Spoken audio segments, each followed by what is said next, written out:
Ako v GeoGebre kreslíme?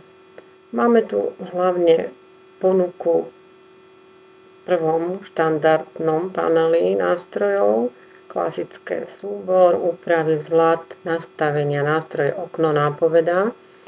Ale pre kreslenie využívame ikony, ktoré sú v druhom rade.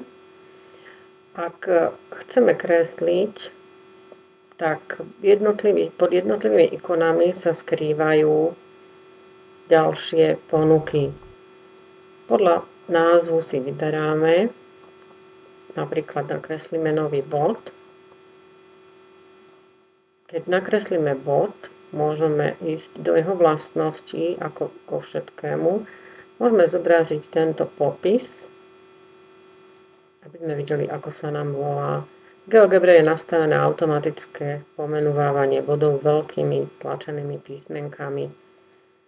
Tiež si môžeme ísť do vlastností a vo vlastnostiach vidíme v záložkách základný, kde máme názov bodu, jeho hodnotu. Vidíme, že máme zobrazený aj popis, aj objekt. Môžeme si zvoliť aj farbu tohto bodu. Môžeme si zvoliť inú, napríklad čiernu. A v štýle si meníme veľkosť bodu alebo aj štýl tohto bodu. Je prednastavená a predvolená gulička. My si môžeme zvoliť napríklad na krížik, čo sa nám ako automaticky prejaví.